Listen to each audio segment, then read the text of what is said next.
Bonjour à tous et bienvenue dans le Grand JT d'éducation. Tout de suite, le sommaire. Réduction du temps des vacances d'été, accueil de 8h à 18h dans les collèges dits sensibles, maternelle accessible dès l'âge de 2 ans dans les quartiers prioritaires. En déplacement à Marseille hier, le chef de l'État a autant étonné les citoyens qu'attisé la colère des syndicats qui dénoncent des effets d'annonce. Alors qu'en est-il vraiment? Est-ce réalisable? On en parle tout de suite avec nos invités. Deuxième partie d'émission vous emmènera au parc d'attractions littéraires qui s'installe à Saint-Denis à partir de demain. Et dans sa chronique Vue à l'étranger, cap sur l'Ouzbékistan avec Brandon Wared qui nous montrera que le système éducatif est en plein mouvement. Brandon qu'on retrouve tout de suite pour l'actualité en bref. Brandon, bonjour. Bonsoir Virginie, bonsoir à tous. On commence ce journal par le déplacement d'Emmanuel Macron à Marseille. Il était en visite aujourd'hui dans une école en rénovation. Il en a profité pour relancer un vieux débat. Les vacances scolaires d'été doivent-elles être raccourcies? C'est depuis l'école de la cité de la Castellane que le chef de l'État a remis sur pied, sur table, un serpent de mer vieux de plusieurs décennies. Ceux qui ont des enfants le savent. Vos collégiens, quand est-ce qu'ils ont commencé leurs vacances? Vos enfants en primaire, etc. Or, plus tôt ils partent en vacances. On a aujourd'hui des enfants qui ont 2 mois et demi parfois de vacances. Quelques-uns presque 3 mois de vacances. Donc il faut réduire les vacances d'été. Mais on doit concerter ça, on doit le travailler. Pas pour l'année prochaine, c'est un peu juste. Mais il faut repenser ce temps dans l'année. En clair, le président de la République envisage de réduire les vacances d'été pour lutter contre les inégalités et mieux répartir la charge de travail pour les enfants sur l'année scolaire. Emmanuel Macron a pris en référence le modèle allemand où les élèves vont à l'école le matin et ont des activités sportives l'après-midi. On ne doit avoir qu'un guide que nos enfants apprennent mieux, a conclu le président de la République lors de ce micro tendu. Des premières annonces ont été présentées hier par le chef de l'État dès son arrivée à Marseille avec de nombreuses mesures au sujet de l'éducation. Le président de la République a renoué avec l'exercice du grand débat, 2h30 d'échanges avec des habitants et des associatifs dans les quartiers nord de la cité phocéenne. Et la première grande mesure annoncée par Emmanuel Macron, les collèges ouvriront de 8h à 18h minimum à Marseille et dans tous les établissements classés en zone d'éducation prioritaire. Qu'est-ce qu'on va généraliser dans les quartiers politiques de la ville et à Marseille en avant-poste? On va faire le collège de 8h à 18h.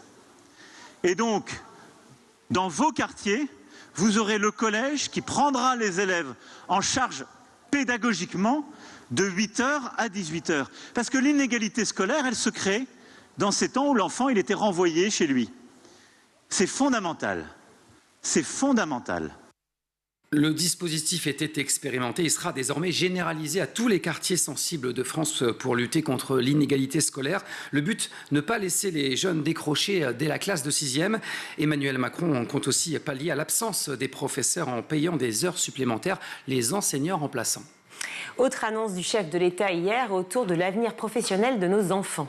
L'orientation était aussi le sujet de débat entre Emmanuel Macron et les habitants des quartiers nord. Objectif, faire découvrir plus tôt aux jeunes les différents métiers. Et ça commencera désormais dès la classe de 5e. Nos enfants sont mal orientés. Qu'est-ce qu'on va généraliser à partir de la rentrée? La demi-journée avenir professionnel, qui va être une fois tous les 15 jours, dès la 5e, où on fait rentrer les métiers à l'école pour orienter mieux. On sait où on a des besoins, où il y a de l'embauche. Et donc, tous ces secteurs-là vont venir dans l'école pour dire, nous, on sait que dans les prochaines années, on a des perspectives là. Que les mômes, dès la 5e, puissent rentrer en disant, on a des besoins là. Et je fais confiance à la CCI, aux socioprofessionnels, pour nous aider, dès la 5e, à améliorer cette orientation. C'est hyper important. Une annonce qui ne convainc pas du tout la communauté éducative, estimant la mesure inadaptée à la maturité des élèves de 12 ans. Autre annonce dévoilée ce lundi, et pas des moindres, elle concerne les tout-petits, pour qui la maternelle sera accessible dès l'âge de 2 ans dans les quartiers d'éducation prioritaire. Cette mesure sera étendue dans les 300 quartiers les plus sensibles à l'horizon 2027, date de la fin du second quinquennat d'Emmanuel Macron. On poursuit ce journal avec une toute autre nouvelle maintenant. En Gironde, un homme a été retrouvé mort ce lundi. Il s'agirait d'un directeur d'école. Le corps d'un homme découvert sur une voie de chemin de fer. Il a été percuté par un train près de la gare d'Arcachon. Selon les premiers éléments de l'enquête, il s'agirait du directeur de l'école primaire Saint-Genès de la Salle de Bordeaux. La thèse d'un éventuel suicide n'est pas exclue par les enquêteurs. Une mort qui intervient seulement 3 jours après la mise en examen dans le même établissement et le placement en détention provisoire d'un instituteur de 52 ans pour des agressions sexuelles sur mineurs de 15 ans, voyeurisme et détention d'images pédopornographiques. Ce mardi, une cellule d'écoute a été mise en place au sein de l'établissement catholique. Le corps de l'homme a été rapatrié hier soir à l'Institut médico-légal de Bordeaux pour être formellement identifié. Les investigations sont toujours en cours. On enchaîne avec une bonne nouvelle maintenant. Elle concerne les collégiens bretons et l'épreuve du brevet de ce mardi. Ils s'apprêtaient à entrer en résistance cet après-midi pour la 2e et dernière étape du diplôme national du brevet des collèges, rédiger leurs épreuves de sciences en langue bretonne en prenant le risque de recevoir un 0 si aucune autorisation ne leur était accordée. Mais finalement, les copies des frondeurs seront bel et bien corrigées en intégralité par les examinateurs. Un retournement de situation annoncé ce week-end par le ministre de l'Éducation nationale, Pap Ndiaye, qui a offert une nouvelle dérogation, la même que celle obtenue par les élèves basques en mars dernier. Une dérogation exceptionnelle qui concerne 250 élèves des collèges immersifs à Vannes, Quimper, Brest, Guinécy ou encore ou encore Nantes et Guingamp. On termine ce journal par une proposition de loi, rendre obligatoire le jeu d'échecs à l'école primaire. Stratégie, logique, rigueur, concentration, jouer aux échecs peut-il améliorer le niveau global des élèves? C'est la conviction du sénateur UDI de la Somme, Stéphane Demilly, qui vient de déposer une proposition de loi visant à instaurer 1 heure d'échecs par semaine dans l'emploi du temps des élèves de l'école primaire. D'autres pays avant nous ont franchi le cap, la Chine, l'Inde, le Mexique ou encore l'Allemagne. Et outre-Rhin, les premiers résultats sont très positifs. Le niveau moyen des élèves en mathématiques a augmenté de 30% après avoir intégré 1 heure d'échecs au programme scolaire. En France, le dispositif Classe Échec a été lancé en 2022, un partenariat entre l'Éducation nationale et la Fédération française d'échecs, mais qui reste encore aujourd'hui basé sur le volontariat. Une proposition de loi qui intervient dans un contexte où le classement PISA confirme une dégradation continue des compétences des élèves français en mathématiques. Merci beaucoup Brandon. Repenser le temps des vacances d'été, accueillir les enfants de 8h à 18h dans les collèges dits sensibles, maternelles accessibles dès l'âge de 2 ans dans les quartiers dits prioritaires. Les annonces d'Emmanuel Macron à Marseille hier font beaucoup parler. On va justement en débattre ici sur ce plateau avec nos invités. Et pour en parler, je suis ravie d'accueillir Jean-Rémy Girard. Bonjour. Bonjour. Président du SNALC. On ne vous présente même plus maintenant. Entre School TV et toutes les émissions que vous faites sur tous les plateaux pour dire à quel point la société, effectivement, est en crise. En tout cas, l'éducation va mal. Et il faut que les choses changent. Non pas que vous soyez en contradiction, mais vous voulez être en communication tous avec l'État. Et on va en parler, évidemment, avec nos autres invités. Cécile Baron, bonjour. Merci d'être avec nous. Vous êtes vice-présidente de la FCPE à Marseille. Merci d'être avec nous par Skype. Et également, je suis ravie d'accueillir Sébastien Fournier. Bonjour. Bonjour. Merci d'être avec nous. Vous êtes secrétaire départemental adjoint FSU SNUIP 13, donc 13 Marseille. Emmanuel Macron a donc parlé, a donc évidemment repris la parole. Je dis évidemment parce que c'est assez quotidien. D'ailleurs, je crois que vous venez de sortir un communiqué, le SNALC, à ce sujet. Le titre est assez évocateur, cher Jean-Rémy. Oui, on aimerait que le président de la République arrête de faire une sorte de stand-up sur l'école régulièrement, comme ça, où il prend un micro à la main et d'un seul coup, il balance des annonces dont personne n'a jamais entendu parler, à commencer, on a l'impression parfois par le ministère de l'Éducation nationale lui-même, qui essaye de comprendre ce qu'il a bien voulu dire, et ça parasite complètement ce qui se passe, et même ça aggrave sans aucun doute ce qui est en train de se passer à l'école, qui est en crise. Aujourd'hui, on a de plus en plus de mal à recruter des enseignants, c'est de plus en plus compliqué, et on est là en train de dire il va falloir garder les élèves jusqu'à 18h en collège, on va réduire les vacances d'été, etc., etc. Voilà, sans réflexion, j'allais dire, de fond, sans même parfois logique entre les différentes annonces, parce que d'un côté, les élèves sont trop fatigués, et puis de l'autre côté, il faut les garder jusqu'à 18h. Justement, on va détailler tout cela. Sébastien Fournier, votre réaction par rapport effectivement aux annonces qui ont été faites par Emmanuel Macron hier, est-ce que déjà vous vous attendiez à ce qu'il prenne la parole et aux annonces qu'il a faites, de manière générale? Oui, il a pris l'habitude tous les 2 ans de venir à Marseille pour faire des annonces dont effectivement personne n'a jamais entendu parler avant, c'est-à-dire qu'ils sont pas concertés avec les acteurs de l'école, ce qui est quand même une caractéristique de ce gouvernement et de cet exécutif-là. Voilà, on l'a vu sur la réforme des retraites, on le voit aussi en matière d'éducation, c'est une vraie difficulté. Donc, pas étonné qu'on ait des annonces à la volée. Alors, pour entrer maintenant dans le détail de ce qu'il dit, 2 choses. Il parle de la scolarisation des enfants à l'école maternelle à partir de 2 ans. Il faut rappeler que c'est lui qui a arrêté les TPS, les toutes petites sections maternelles à 2 ans à son arrivée en 2017. Donc c'est intéressant qu'au bout de 6 ans, il reconnaisse son erreur. Nous, on est favorable à ce que, en éducation prioritaire, se développent effectivement ces toutes petites sections maternelles. Après, on va poser quand même une exigence, c'est que ça ne se fasse pas à moyens constants. Parce que pour l'instant, c'est la nature des politiques éducatives, c'est qu'à chaque fois qu'on a une annonce et une vitrine qui est présentée, c'est toujours à moyens constants, c'est-à-dire que ceux que gagnent certains, les autres le perdent. Et ça, on sera attentif à ce que ce ne soit pas le cas. Deuxième élément, bon, le collège de 8h à 18h, ce n'est pas mon champ de syndicalisation, puisque je suis représentant du syndicat du premier degré. Mais en fait, c'est l'application concrète de ce qui a été expliqué il y a quelques semaines sur le pacte. En fait, on fait le collège de 8h à 18h en proposant aux enseignants de faire des heures supplémentaires. Moi, je veux redire que nous sommes une profession harassée. Nous sortons de la crise Covid, nous avons des conditions de travail extrêmement compliquées. Je vous assure que les enseignants, faire des heures supplémentaires, c'est une gageure. Voilà. Et que donc on ne rénovera pas l'école et on ne refondera pas l'école en faisant travailler plus des enseignants qui sont déjà à la corde en raison de leurs conditions de travail. Donc ce qu'on doit faire à l'école, c'est recruter des enseignants, c'est-à-dire revaloriser le métier avec des bons salaires et faire en sorte que les enseignants qui travaillent aujourd'hui s'y sentent bien et qu'on améliore les conditions de travail des personnels pour améliorer les conditions d'apprentissage des élèves. On va détailler tous ces points ensemble, si vous voulez bien, tous les 4. J'aimerais vous faire réagir, évidemment, Cécile Baron, notamment sur la réaction des parents d'élèves lorsqu'ils entendent que les vacances sont trop longues et que peut-être ce serait bien de repenser le temps des vacances scolaires, que aussi dans les collèges, dans les zones qu'on appelle les REP, maintenant les réseaux d'éducation prioritaire, évidemment, les horaires seraient rallongés parce que l'inégalité, selon Emmanuel Macron, se situe après l'école et donc il faudrait que les enfants soient accueillis de manière obligatoire et régulière de 8h à 18h. Une réaction?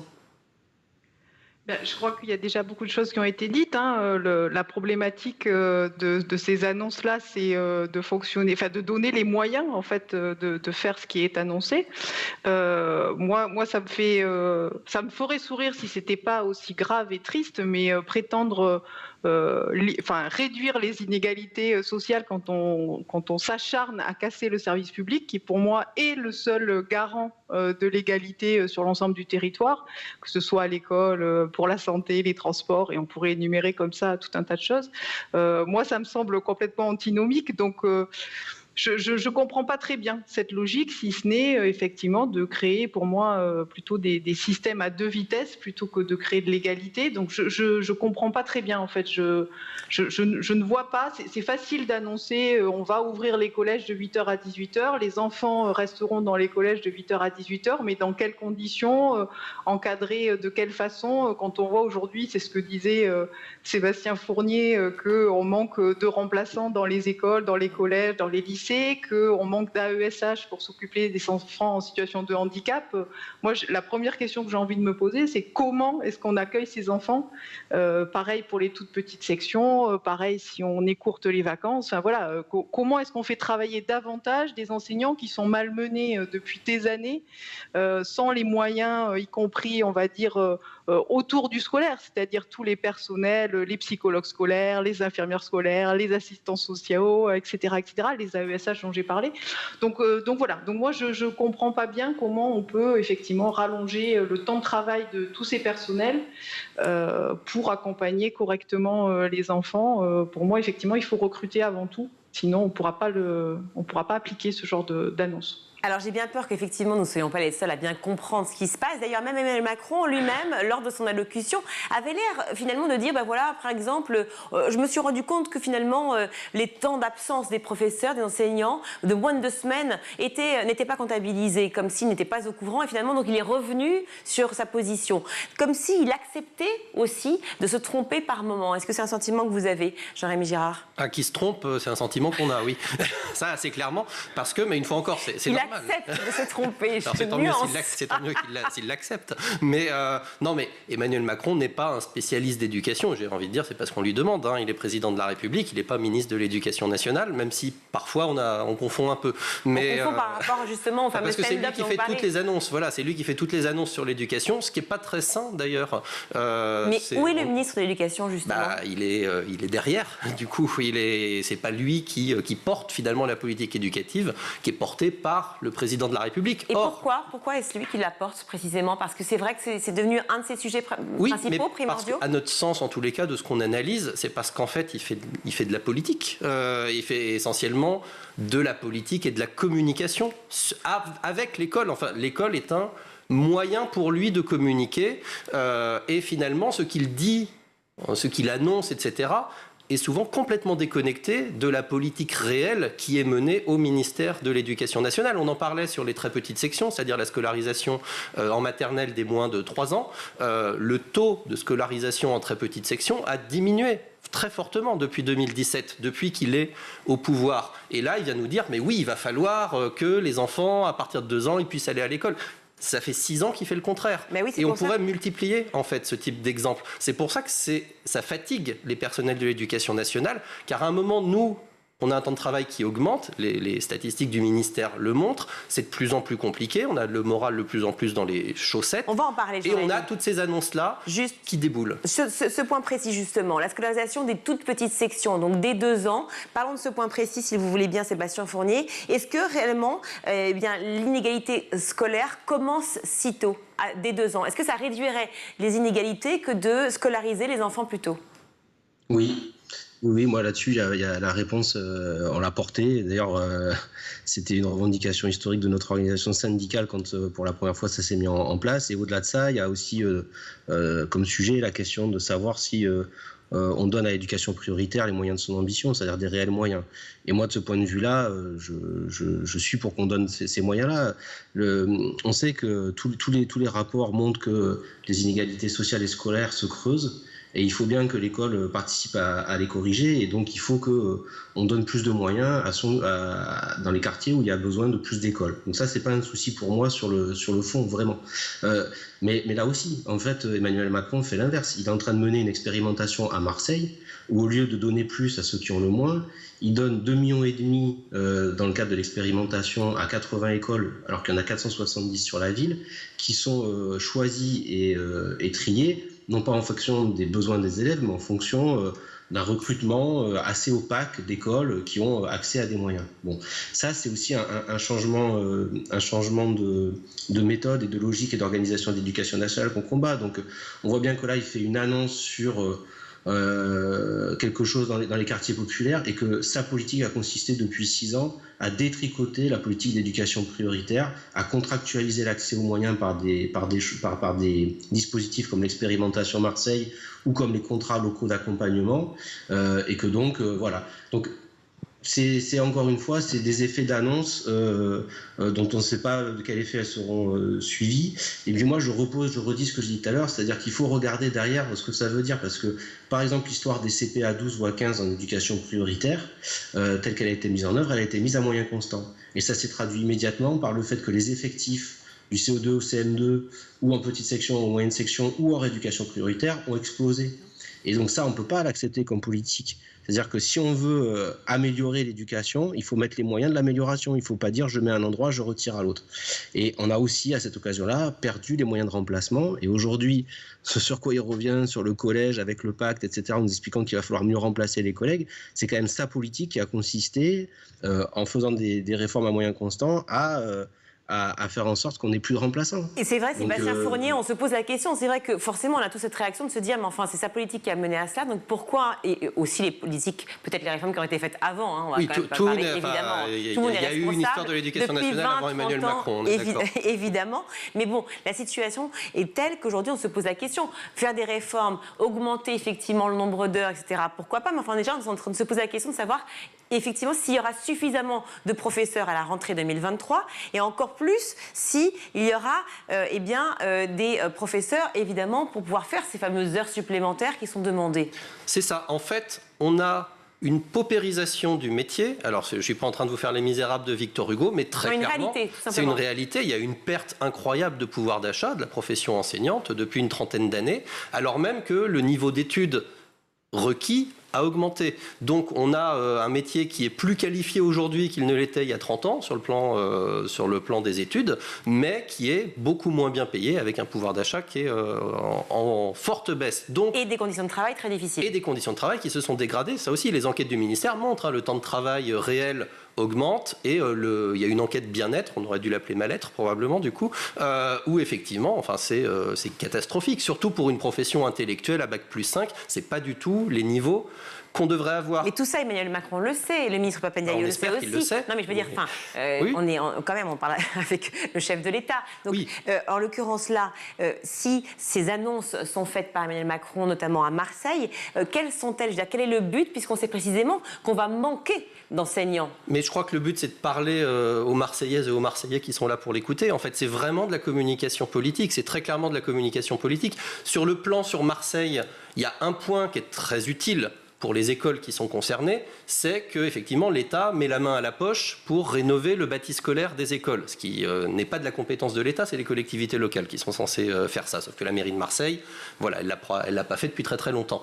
Donc là, effectivement, il y a quelque chose c'est pour ça que le maire de Marseille accueille très positivement, sans aucun doute, la chose aussi, c'est qu'en fait, on lui donne de l'argent. Enfin, on lui rénove ses écoles. Donc, du coup, lui, forcément, il est plutôt satisfait. Mais ça ne peut pas être une politique nationale. Il ne va pas arriver demain en Seine-Saint-Denis en disant « Allez, hop, le budget de l'État, c'est parti, on va rénover toutes les écoles du 93 ». Ça n'arrivera pas. Ça. Pardon, je sais que vous allez hurler, mais enfin, qu'ils prennent quand même la question de l'éducation en cause, on est quand même ravis, évidemment, qu'on se dise que c'est vraiment un problème majeur en France, tout comme la santé, c'est important, et tant mieux. Est-ce que vous, de votre côté, Cécile Baron, les parents aussi, et tous ceux que vous rencontrez, se disent « Mais finalement, c'est bien aussi d'imaginer que dans les réseaux d'éducation prioritaire, on prenne les enfants dès 8h jusqu'à 18h dans les écoles, car ça leur permet, si tant est que ça existe, de ne pas effectivement partir à la dérive à la sortie des classes vers 16h. Mais encore une fois, ça dépend les moyens qui sont mis derrière. Et ensuite, j'ai l'impression qu'on se trompe de problème. C'est-à-dire, à un moment donné, pourquoi les enfants partent à la dérive ? Enfin, faut se poser peut-être ces bonnes questions. Pourquoi il y a ces inégalités ? Donc, que l'école, effectivement, comme l'a dit Sébastien tout à l'heure, soit effectivement un vecteur pour réduire ces inégalités, j'en suis convaincue et je ne peux pas trer pour ça. Mais voilà, là, il me semble effectivement qu'on a des propositions qui sont hors sol, qui ne répondent pas forcément aux problématiques. Le fait effectivement de poser en contrepartie, c'est ce qui vient d'être dit, le fait de dire on rénove des écoles insalubres, dont on dénonce depuis très très longtemps l'état parfois de vétusté avancée et dangereux pour les enfants. Alors, donc on rénove ces écoles et en contrepartie, il faut appliquer une politique de l'éducation nationale qui est complètement... D'où est-ce que mettre en concurrence des écoles, ça peut être vecteur d'égalité ? Moi, c'est ça que je me pose comme question. Parce que les écoles du futur, c'est ça. Donc, moi je... Est-ce que c'est un endroit test qui serait fait, pardon Cécile, mais est-ce qu'il serait un endroit test qui serait fait, donc en l'occurrence à Marseille, dans ces 80 écoles citées, et qui s'étendrait effectivement au reste de la France, ou est-ce que c'est cantonné là précisément sur ces 80 écoles? Il a dit qu'il voulait généraliser. Après, si ce qui doit être généralisé, c'est le fait de financer des écoles sur projet, et au lieu de donner les moyens à toutes les écoles de fonctionner normalement, moi je suis farouchement contre. Donc soit on donne à toutes les écoles les moyens de mener leur projet pédagogique, et du coup que les enfants puissent apprendre dans de bonnes conditions avec des enseignants qui ont les moyens de mener à bien leur projet. Moi ça me va. Qu'on fasse des appels à projets dans les écoles publiques de Marseille pour dire il y aura des écoles qui seront sélectionnées sur des critères effectivement qui pour certains restent quand même assez obscurs, et puis dans d'autres écoles on jugera que non, cette fois-ci l'équipe pédagogique ne mérite pas de mener à bien son projet. Moi c'est quelque chose que je trouve absolument scandaleux, et je ne peux absolument pas cautionner ce genre de choses, et je n'ai absolument pas envie que ce soit généralisé à l'ensemble de la France. L'école publique doit fournir les mêmes conditions d'accueil d'accueil et qu'elle soit bienveillante, sereine, que les enfants puissent apprendre. Et pour ça, il faut que les enseignants aient les moyens de travailler, les enseignants et tous les personnels qui font partie de l'école. Et pour autant, pardon, mais on a quand même créé des zones différentes, donc des REP, et qui amènent à l'accès prioritaire. C'est pas tout à fait la même chose, Alors parce que l'éducation prioritaire, c'est une politique. Déjà, c'est une politique nationale. Il y a des critères qui sont parfois plus ou moins bien respectés. Dans certains cas, on est d'accord, mais globalement, il y a des indicateurs. On a un excellent service statistique au ministère de l'Éducation nationale qui marche très bien. Et là, je le dis sans aucune ironie. Il y a quelque chose qui marche au ministère de l'Éducation. Il fonctionne très très bien. Et du coup, on a des indicateurs qui sont quand même assez précis pour savoir effectivement quels établissements sont les plus en difficulté. Et on est tout à fait d'accord que dans certains endroits, des classes plus réduites, ça crée un vrai plus, et ça permet à des enfants qui sinon n'arriveraient pas à apprendre, d'apprendre. Là, on n'est pas du tout sur ce modèle-là d'une politique nationale qui donne d'ailleurs plus à ceux qui ont moins. Là, on est vraiment sur un côté très faites votre projet, on verra s'il nous plaît, et si oui, on le finance. Et en plus, là, finalement, ce qui va éventuellement être généralisé, c'est pas la partie utile, c'est pas la partie rénovation du bâti scolaire, parce que c'est celle qui demande beaucoup d'argent et qui ne relève pas des compétences de l'État. Donc c'est plutôt la partie effectivement où on va se retrouver le recrutement par le chef d'établissement ou le directeur, c'est-à-dire une sorte de partie managériale qui honnêtement ne sert pas à grand-chose par rapport à ce que vivent nos élèves aujourd'hui. Nos élèves, les écoles vétustes, il n'y en a pas qu'à Marseille en fait. Et c'est très bien qu'on rénove des écoles à Marseille qui sont vétustes, et heureusement qu'on le fait, mais je peux vous trouver tout un tas d'autres villes où les écoles sont tout aussi vétustes et où on ne fait rien. Évidemment. Parlons du pacte enseignant, le fameux pacte que vous évoquiez aussi, Sébastien Fournier, tout à l'heure.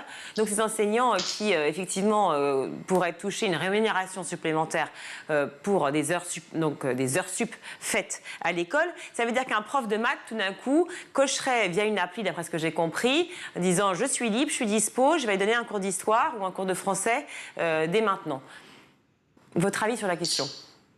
Alors d'abord, avant de rentrer dans le détail de la mise en application, je vais expliquer ce qui se passe. Le point d'indice des fonctionnaires, et donc celui des enseignants, mais au-delà des enseignants, l'ensemble des fonctionnaires, est bloqué par tous les gouvernements depuis 2010. D'accord ? Entre 2010 et 2022, tous les fonctionnaires ont perdu 12 points de pouvoir de vivre, pouvoir d'achat, pouvoir de vivre, en raison de l'augmentation de l'inflation et le fait que les salaires ont été bloqués.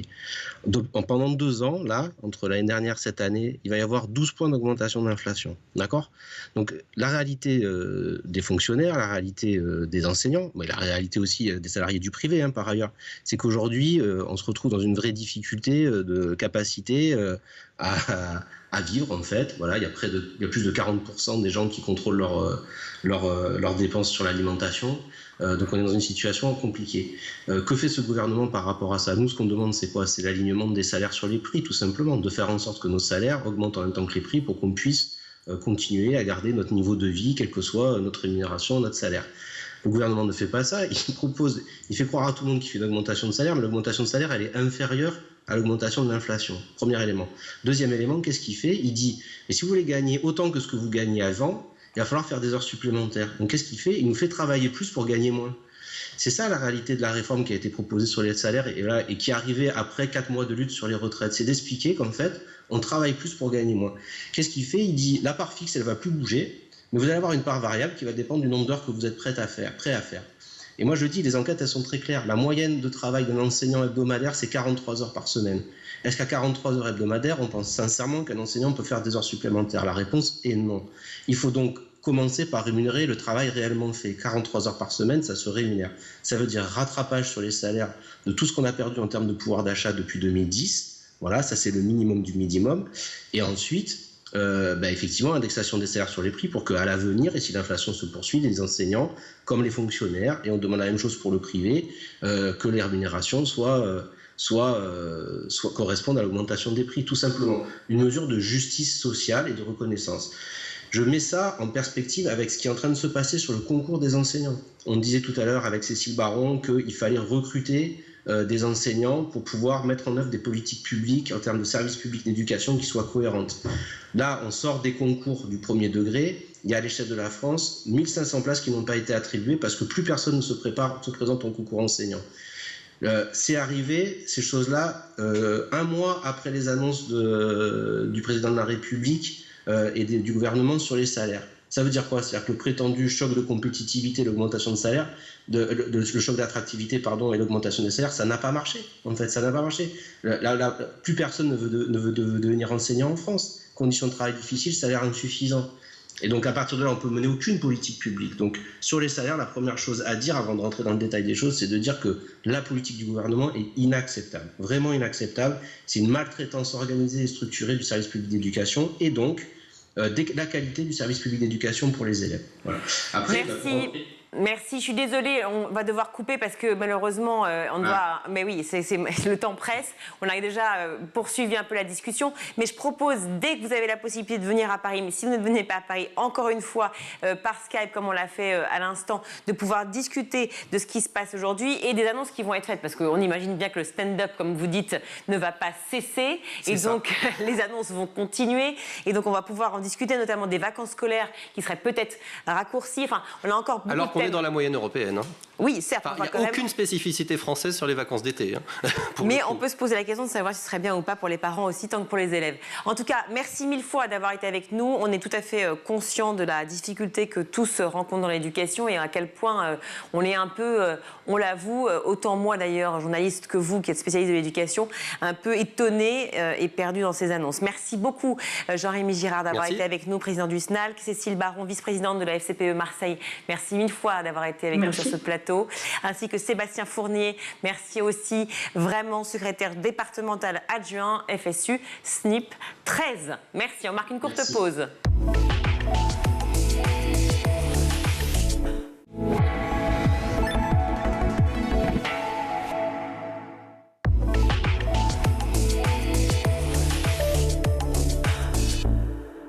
De retour sur le plateau du Grand JT, je suis ravie d'accueillir Nathalie Deniquian. Bonjour. Bonjour. Merci d'être avec nous. Vous êtes alors la directrice littéraire d'un grand salon, un salon qui a lieu à la fois l'hiver et l'été, le salon du livre et de la presse jeunesse. Et demain, c'est le coup d'envoi du parc d'attractions littéraires et des activités donc estivales de ce fameux salon dont je parlais. Un parc d'attractions littéraires, ça a l'air méga fun. Il fallait rendre la littérature fun, elle n'était pas déjà ? Alors, c'est pas fun, c'est en tout cas donner des envies d'entrer dans la lecture par le jeu.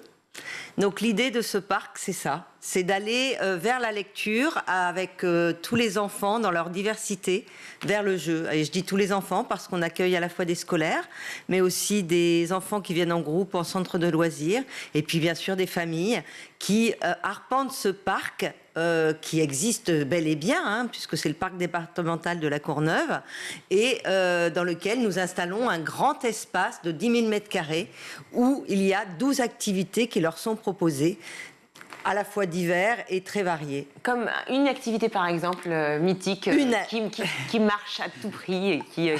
Alors, une activité mythique. Alors, bien sûr, il y a un nombre de lectures par des comédiens, mais cette année, nous inaugurons les premières Olympiades littéraires. Et qu'est-ce que c'est, les Olympiades littéraires ? On a détourné des dispositifs sportifs. Il y a 7 zones différentes, des jeux nautiques, des jeux de balles, des jeux de ballon, des jeux d'équilibre. Et ce détournement, on l'a mis au profit de la lecture. Et donc, les enfants auront à accomplir des défis avec les livres à partir sur ces dispositifs sportifs. J'imagine que c'est en écho par rapport au JO, et notamment avec cette devise « plus vite, plus haut, plus fort ». Je crois que vous avez repris cette année. Oui, on a repris en effet cette thématique plus vite, plus haut, plus fort, ensemble en haut de l'Olympe, on a rajouté, parce que justement l'idée c'est à la fois de s'ancrer sur l'histoire avec la mythologie, mais également apporter notre regard contemporain sur cette devise et ce que ça veut dire exactement pour nous aujourd'hui, pour les enfants, et comment eux voient ce plus vite, plus haut, plus fort. Et surtout pour toutes les valeurs que ça transmet. Parce que le sport, on le sait, transmet des valeurs formidables que sont la solidarité, l'entraide, voilà. Toutes ces valeurs-là, j'imagine que vous les reprenez aussi à votre compte, si je puis dire. La lecture, c'est du partage. C'est du partage et c'est ce qu'on avait envie de partager avec les enfants et les familles. Et donc, en effet, on a repris cette devise, mais vraiment autour des images aussi, puisque on a une très grande exposition monumentale, on va dire, installée sur le parc de la Courneuve, autour de 5 univers d'artistes qui nous proposent leur vision du plus vite, plus haut, plus fort. Alors, on est parti de leurs images de livres d'enfants. Comme lesquels, par exemple? Par exemple, il y a Jérémy Moreau, il y a Émilie Glisonne, il y a Vincent Pianina, Marie Mergen. La 5e, c'est Amélie Jakowski. Et donc, on a été puisé dans leurs livres de jeunesse, c'est-à-dire ceux qu'ils ont fait pour les enfants ou pour les ados. Et on a cherché des images qui pouvaient correspondre à plus vite, plus haut, plus fort. Et donc, cette exposition, elle mêle leurs univers et en même temps, elle permet de rentrer dans les images et de questionner les enfants sur justement ce que eux voient, puisque nous, on a trouvé que cette image faisait peut-être plus vite, mais l'enfant qui va la regarder, il va peut-être qu'elle est plus forte. Voilà. C'est le principe de l'art, justement. C'est le principe de la subjectivité, tout simplement, et en effet, de rentrer dans les images et de discuter autour des images. Mais autour des activités sportives, quel genre de littérature est mise en avant? Plutôt classique, plutôt contemporaine? Alors nous, on est parti complètement de nos zones d'Olympiade et on a trouvé des livres qui correspondent, par exemple, aux jeux nautiques. Mais ça peut s'appeler la piscine, comme ça peut être un livre où on va faire du canoë évidemment sur l'eau, mais en tout cas faire du canoë. Et donc l'idée, c'était de proposer aux enfants de s'approprier la lecture, le livre aussi, l'objet livre, pour mener un défi et le partager avec les copains. Parce que c'est cette idée, ce que vous disiez tout à l'heure sur l'entraide, il y a aussi des jeux d'équipe. On peut jouer en individuel, mais on peut aussi jouer en collectif et toujours dans un esprit d'équipe. Pour porter cette devise si connue et que évidemment on adore plus vite, plus haut, plus fort, il fallait forcément des représentants des sports sur cette édition. Je crois que vous avez une marraine. On a une marraine qui a accepté donc en effet le challenge et donc elle marraine l'ensemble de nos activités estivales. C'est Sarah Ouramoun, qui est la boxeuse, qui est très engagée aussi du côté du féminisme, du côté justement de la culture. Et ce qui nous a aussi intéressé, c'était justement ça, c'est qu'elle a cette palette importante avec elle. C'est une entrepreneuse aussi d'une autre façon, donc elle y va, quoi. Important de poser justement, vous parliez du féminisme à l'instant, de poser aussi les grandes thématiques qui sont développées beaucoup aujourd'hui dans la société, mais aussi principalement à l'école, au travers des livres que vous proposez. L'égalité filles-garçons, c'est vrai que c'est quelque chose qui est très important, et aussi la sensibilisation au handicap. Et donc dans le défi de ces Olympiades littéraires, par exemple, nous avons un certain nombre de défis qui permettent aux enfants d'appréhender ce que ça veut dire quand on ne peut pas lire, par exemple, mais on peut écouter. Donc voilà, il y a des approches comme ça qui leur permettent aussi d'aller vers la lecture un peu différemment et pas dans le cadre scolaire, mais plutôt dans la relation à l'autre. Je voulais revenir sur le choix de votre marraine. Pourquoi elle représente la boxe? Pourquoi? Parce que la boxe, c'est pas un sport collectif. La boxe, on sait très bien que c'est déconseillé par les médecins pour notamment les plus jeunes. Pourquoi l'image que véhicule? Sarah, elle est rentrée, elle a poussé une porte une fois, qui est celle d'un club de boxe à Aubervilliers. Elle est du 93. Le parc départemental est installé donc dans le 93. C'est aussi une façon de rendre hommage à ce département qui œuvre depuis de très longues années autour de pour la lecture et pour l'égalité filles-garçons. Mais la boxe? Mais la boxe, parce que Sarah, elle a ce côté qui nous permet aussi d'aller affronter le monde d'une certaine façon. Affronter le monde, ça ne veut pas forcément dire le mettre KO, mais au contraire, donner un nouvel élan. Est-ce que vous auriez posé la question à un karatéka, par exemple? Je trouve que le karaté, le judo ont des valeurs beaucoup plus de solidarité, de collectivité. Mais non, mais tous les sports sont bons. Au contraire, tous les sports. Mais elle est vice-championne olympique. Évidemment, bien sûr, et championne du monde en 2008. Évidemment. Vous parliez justement de cet écho par rapport toujours aux Jeux Olympiques et Paralympiques et donc de l'inclusion qui est aussi proposée au sein de cette édition cette année. Combienième édition là? Alors c'est le 9e parc. 9e parc d'attractions littéraires. 9e parc d'attractions littéraires. Évidemment, on se pose la question toujours alors évidemment des différents livres proposés, mais aussi des mangas qui font fureur chez les plus jeunes. Il y en existe sur le sport. Oui, alors justement, est-ce que ça marche toujours autant ou est-ce qu'on revient à des... Mais les deux se croisent. Je crois qu'en effet... oui, alors, en ce moment, on parle beaucoup de manga parce qu'il y a eu aussi tout ce qui s'est passé autour du pass culture. Mais il y a un peu de tout et ça dépend des âges surtout. C'est-à-dire que le manga, c'est vraiment plutôt pré-ado, voire jeune adulte. Tout comme maintenant, on parle d'un autre genre qui est le black romance, par exemple, qui est très lu par les filles. La black romance.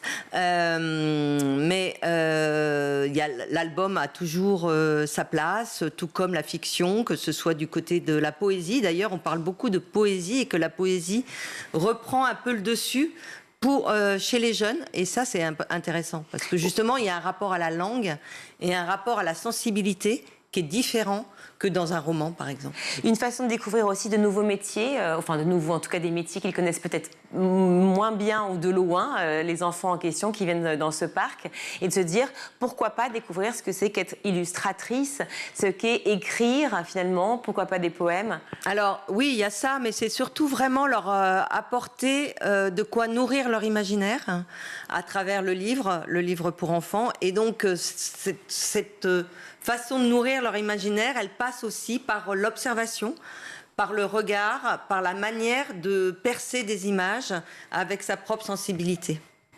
Brandon ? Non, et puis, vous attendez beaucoup de monde pour cet événement ? Oui, tout à fait. Alors, c'est vrai que le parc, c'est d'abord une version fixe pendant 6 jours et ensuite elle est itinérante pendant près d'1 mois, puisqu'on terminera le parc le 28 juillet, donc on est sur vraiment 1 mois. Et on attend 30 000 personnes, beaucoup d'enfants évidemment, oui. Et sur le parc en version fixe, environ 15 000.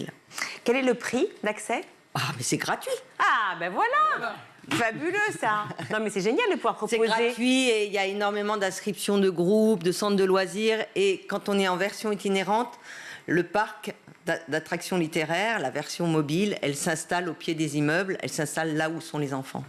Formidable. Merci beaucoup Nathalie Deniquian d'avoir été avec nous pour nous parler donc de ce salon du livre et de la presse jeunesse qui s'installe à la Courneuve, c'est ça ? Oui, le parc d'attractions du salon qui s'installe à la Courneuve. Le parc d'attractions littéraires et des activités estivales 2023, du salon du livre et de la presse jeunesse. Merci. Un salon qu'on va retrouver aussi cet hiver.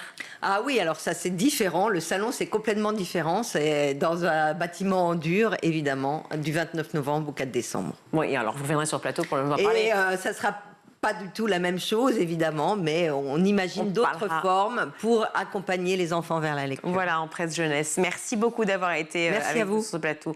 C'est à vous, Brandon Moirette, pour votre chronique Vue l'étranger.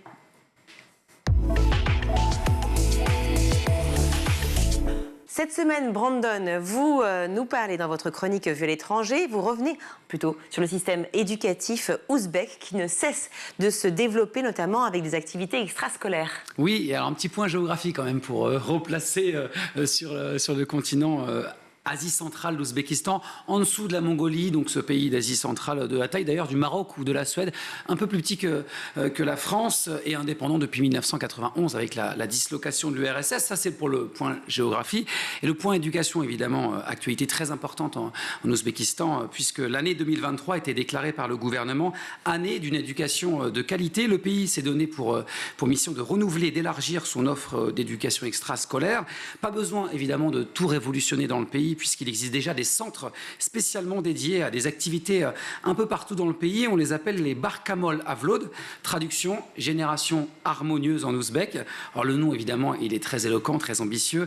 La génération harmonieuse ici concerne les enfants de primaire au collège, de 6 à 14 ans environ. Et le gouvernement vient d'ouvrir justement cette semaine une dizaine de nouveaux centres Barkamol Avlod. L'objectif, forcément, il est clair, rendre encore plus compétitifs les futurs arrivants sur le marché du travail, leur donner une palette de qualifications beaucoup plus large. Aujourd'hui, l'Ouzbékistan compte plus de 200 Barkamol Avlod et ces activités extrascolaires occupent une place tellement importante dans le pays qu'il y a même un département au sein du ministère de l'Éducation nationale. Et alors, qu'est-ce qu'on peut y faire comme activité dans ces centres d'activités extrascolaires ? Alors, il y a évidemment beaucoup d'activités pour tous les goûts, toutes les sensibilités, hommes, femmes. Vous pouvez apprendre par exemple les échecs, découvrir les secrets du Rubik's Cube, voir des robots, découvrir ce monde des nouvelles technologies, pratiquer la pâtisserie, la coiffure, évidemment la peinture, la mode, et également, ça c'est assez important. Le but est évidemment de développer les talents cachés des différents enfants, mais c'est aussi avant tout mettre en avant la logique, la mémoire, la concentration, le travail d'équipe, évidemment, des qualités importantes qui sont attendues sur le marché du travail. Alors pour les filles, ce sont les activités autour du stylisme qui sont très demandées. Pour les garçons, ce sont surtout celles liées aux nouvelles technologies et aux robots. Alors le gouvernement a des priorités autour de ces activités ou pas? Oui, totalement, puisque la priorité de ce gouvernement concerne surtout les activités autour de l'informatique et des nouvelles technologies. Ça concerne d'ailleurs la majorité des Barcamola Vlod à Tashkent, la capitale. Et il y en a autant pour les filles que pour les garçons qui se passionnent à ces activités évidemment très contemporaines. D'ailleurs, le gouvernement a rejoint cette semaine le programme de formation professionnelle de l'UNICEF, Skills for Girls, compétences pour les filles. Et d'ailleurs, l'Ouzbékistan rejoint d'autres pays qui mettent en avant les nouvelles technologies partout dans le monde. On a la Chine, le Brésil, la Serbie, la Turquie, l'Inde, le Maroc ou encore la Jordanie. Alors c'est un programme qui aide les jeunes écolières, notamment pour les jeunes écolières les plus défavorisées, souvent dans des régions les plus reculées. L'objectif, acquérir des compétences professionnelles pour leur ouvrir évidemment les portes de l'emploi, surtout axé sur les métiers du numérique. Et l'Ouzbékistan était encore plus loin cette semaine puisque des écolières porteuses de handicap pratiquent également ce programme, environ 10 000 personnes dans le pays, donc c'est assez important. Conscient évidemment de l'évolution sociétale du pays, prochainement le gouvernement ouzbek compte tout miser sur le numérique. Par exemple, 2000 clubs informatiques vont être prochainement ouverts dans les écoles pays ouzbeks. Objectif aussi derrière la tête du gouvernement d'ici 2050, faire de Tashkent la future capitale mondiale du numérique, Virginie. Merci beaucoup, Brandon. Merci. On va retrouver Malika Ménard dans Souvenir d'écolier et cette semaine, elle reçoit Olivier de Benoît. Quel genre d'élève t'étais? Ni bon ni mauvais. Le moyen, C'est-à-dire quoi. que, ouais, je pense que j'étais ni bon ni mauvais. Je n'ai pas de souvenir. Alors pour l'école, j'ai pas de souvenir incroyable. C'est marrant parce que c'est comme si il n'y a rien qui sort de toutes ces années-là parce que j'étais pas très courageux, donc je faisais pas des conneries. Ouais, tu vois, pas dissipé. Non, je suis pas le Belmondo. T'es pas le rebelle. Accroché aux fenêtres, etc. Et en même temps, je faisais rire. Voilà. Tout le souvenir, c'est que je faisais rire. Déjà, c'était mon art. Voilà. Je faisais rire les profs, donc ils étaient cool avec moi. Et voilà, donc j'étais dans une école chez les jésuites, dans une école non mixte. Donc c'est vrai que ce que j'expliquais d'ailleurs dans mon premier texte, j'étais dans une école non mixte, je n'avais que des frères. Oui, là c'est que des hommes toute ta vie, quoi. Et donc voilà, donc j'étais entouré de mecs. Peut-être les professeurs, peut-être. Alors il y avait quand même quelques Parfois, professeurs. tu voyais des femmes. Non, mais c'est vrai que non, tu vois, comment tu peux être conditionné. Et c'est vrai que naturellement, le premier spectacle que j'ai fait, c'était sur les rapports hommes-femmes, mais c'est vrai que c'était un sujet où j'avais un regard biaisé parce qu'évidemment, je faisais du scoutisme aussi, donc évidemment, donc qui n'était pas mixte. Donc c'est vrai que c'était voilà, c'était une voilà. Je me suis tu gardes que des bons souvenirs de son enfance. Oui, je garde que des bons souvenirs de mon enfance parce que j'aimerais dire que souvent les humoristes, ça leur arrive des souffrances jeunes qui leur permettent tu vois, l'histoire de faire rire leur mère qui était triste parce qu'elle était déprimée, etc. Il y a des enfants comme ça qui ont trouvé des ressorts comiques pour pouvoir aider parce qu'eux-mêmes étaient tristes, etc. Moi, alors peut-être que, alors c'est vrai qu'il m'est arrivé un truc, c'est que quand j'avais 9-10 ans, j'ai eu un accident de voiture, donc j'ai été pendant le week-end, je ne sais pas si je vivrais, etc. ou pas. Et donc peut-être que ça, c'est un événement peut-être qui a aussi, je sais pas, qui a changé des choses chez moi. Donc voilà, il m'est pas arrivé grand-chose sauf ça. Quand même, c'est vrai quand même. Et sinon, non, mais oui, c'est les familles sans problème. Mais tant mieux. J'aimerais raconter un truc horrible, mais alors on m'a piqué mon doudou. Ça c'est faux. Je sens que c'est faux. Je sens le mensonge. Non, je te demande un souvenir d'écolier précis là tout de suite à nous partager. C'est en 5e. Un professeur qui regarde School, donc je le salue. Ah bon? Il s'appelle Monsieur Pechnard et qui lui nous avait fait. C'était un fan absolu de Tolkien. Ouais. Et chaque année, il demande à la classe de réécrire le Bilbo le Hobbit. C'est pas très facile. Et non, et donc on était par groupe, on écrivait des chapitres, on dessinait, on faisait des maquettes, etc. Et toi, t'aimais bien ça? Et ben, si tu veux, tu me demandes un souvenir précis, ben ça, par exemple, j'ai trouvé que c'était d'une magie. Alors c'est bien avant les films, etc. Et surtout qu'en plus, toi, t'aimais écrire. Oui, bien sûr. Donc ce type était suffisamment fou pour nous emmener là, pour voilà. Ça, c'est un souvenir. D'enseignement efficace. J'ai un autre souvenir, c'est que j'ai fait toute ma scolarité dans une école non mixte et ma terminale, je suis allé dans une école publique mixte, évidemment. Oh là là. Et là, pour la première fois, voilà, j'ai vu des femmes, j'ai vu des filles, donc je savais pas comment ça marchait, donc voilà, Est-ce que ça t'a déstabilisé? Mais j'ai été très ému. Non, mais c'est vrai que c'est très drôle. C'est très drôle. C'est vrai que voilà, ça a été ma. Non, mais ça doit peut-être presque déranger la scolarité quand t'as jamais étudié avec des femmes. Non, mais c'est vrai qu'on était.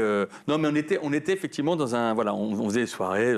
On était une grande. C'était une grande fraternité. Donc voilà. En tout cas, ma terminale, je l'ai fait dans cette école. Donc voilà, ça m'a. T'as eu le bac, tout s'est bien passé. Tout s'est bien passé. Non, mais tu vois, typiquement, j'ai eu le bac à 10,00. Oui, Tu vas avoir 9,9. Ils ont dû rajouter quelque chose pour l'avoir 10. Tu vois, il n'y a aucune flamboyance.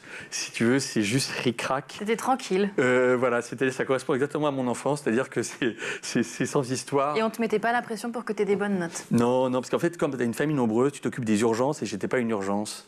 Donc en fait, j'étais un élève. Tu te situes où entre tous les frères? Je suis le troisième. Ok, oui, donc vraiment. Et d'ailleurs, dans le spectacle, je le dis, la place de l'enfant dans la famille conditionne énormément la suite. J'explique par exemple, l'aîné, c'est le prototype. C'est la crêpe ratée, celle qu'on laisse aux chiens. Horrible. C'est quoi, toi, t'es combienième? Je suis l'aîné. T'es l'aîné. Pardon, je ne pouvais pas savoir. Non, mais tu vois. J'ai pas cette sensation-là, on n'est que deux. Parce que le second, tout le monde s'en fout. J'explique que si voilà, l'aîné, les parents bossaient pour l'aîné, pour le second, il se relâche. Le second, il est livré à lui-même, c'est un paria, il est souvent moche. Bon. Et le troisième, les parents retrouvaient l'énergie, sont secondés par les deux aînés. Le troisième, il est ouvert, intelligent et très beau. Et évidemment, je suis troisième. Voilà. Donc, parce que c'est vrai que, non, mais en plus, je le crois, dans une famille nombreuse, je suis sûr qu'en fonction de la place que tu as, évident, tu n'as pas, par exemple, les aînés, on leur dit qu'il faut être responsable. Le second, ils sont plus détendus quand ce sont les petits derniers. Donc je pense que par exemple, le deuxième peut-être chez toi et la deuxième, elle a peut-être aussi. Non, mais mon père, où ils sont trois et où il est l'aîné, il m'a dit qu'il avait eu toute sa vie une pression énorme. Oui, fais pas des conneries, soit tu arrêtes de faire l'enfant. Mais ça inhibe en fait au final. Voilà, et donc ça souvent, ça c'est des DRH souvent ou des présentateurs télé. Est-ce qu'il y avait une matière que tu préférais? J'aimais beaucoup les maths. Ah ouais? C'est la première fois que quelqu'un nous répond ça ici. J'aimais beaucoup les maths et j'adorais la philo. Mais j'étais nul en philo. Mais j'ai eu le meilleur prof du monde, j'étais le dernier en philo, mais j'adorais la philo. J'adorais avoir des mauvaises notes. Hein? J'adorais avoir des mauvaises notes.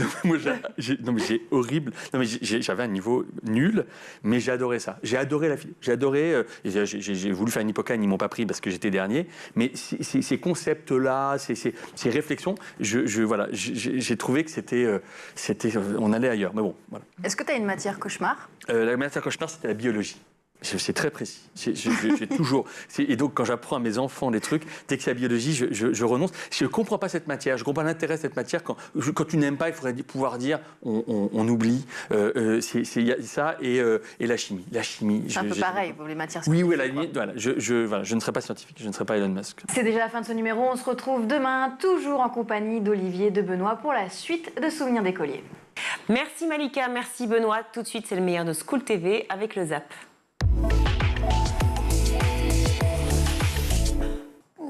Comment on s'informe aujourd'hui? Typiquement d'ailleurs sur le papier, du papier journal, c'est encore une...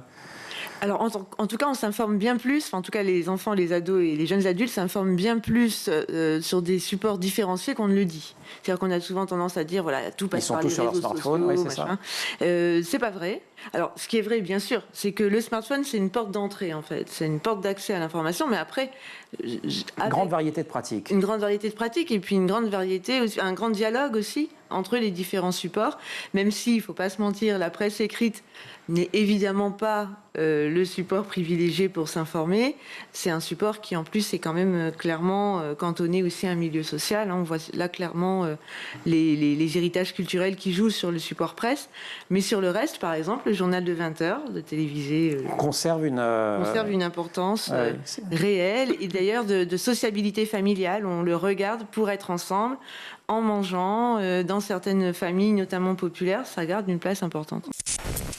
souveraineté, il faut forcément sauter comme un cabré sur sa chaise. Et je parle au digital champion de la Commission européenne en l'occurrence, en disant souveraineté, souveraineté, souveraineté, ou c'est vraiment la réponse beaucoup trop simple en ce moment. Écoutez, moi je ne suis pas tellement souveraineté. Je pense qu'il faut évidemment qu'on arrive à se réapproprier ces technologies, à avoir des technologies européennes. Mais souveraineté, pour moi, ça colle un peu trop à aigreur et protectionnisme. Et je vois des gens qui disent qu'il faut à tout prix qu'on fasse du cloud européen, etc. Mais ils ne se rendent pas compte que les Américains, ils ont 3 ans, 4 ans, 5 ans d'avance et que ça va être très, très difficile de revenir dans ces technologies. Ce qu'il faut, c'est accepter que ça prendra du temps et mettre en place une stratégie qui soit une stratégie de long terme. C'est-à-dire, ça n'a rien à voir. Si vous vous préparez pour le sprint, c'est pas la même chose que si vous vous préparez pour le marathon. Et je trouve que les gens qui parlent de souveraineté veulent faire un sprint en sachant que c'est un marathon.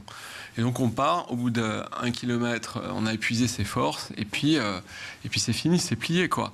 Non, il faut, notamment, puisqu'on est ici dans une école, il faut éduquer les gens, il faut créer une culture numérique, il faut se rapproprier des thèmes qui nous semblent importants, qui nous sont les nôtres, et puis petit à petit envahir l'ensemble des champs technologiques, et c'est ce qu'ont fait très bien les Américains.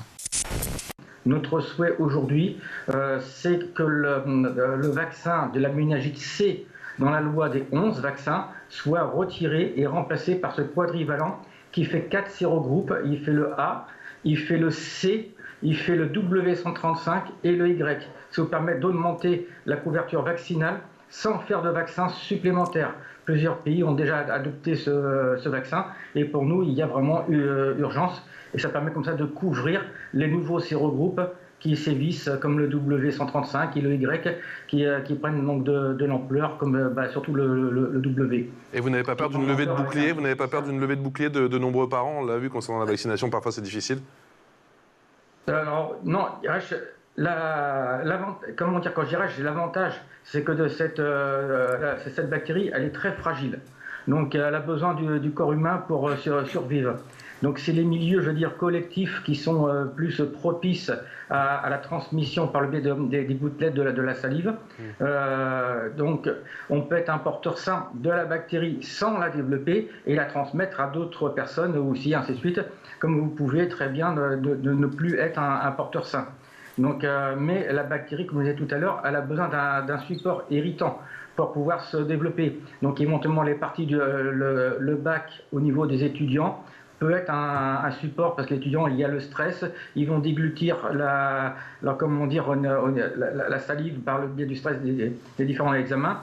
Donc, après, ils vont en discothèque. Donc voilà, c'est des conditions qui permettent de pouvoir, favoriser. Il y a aussi les différents, on va dire, supports, comme la précarité.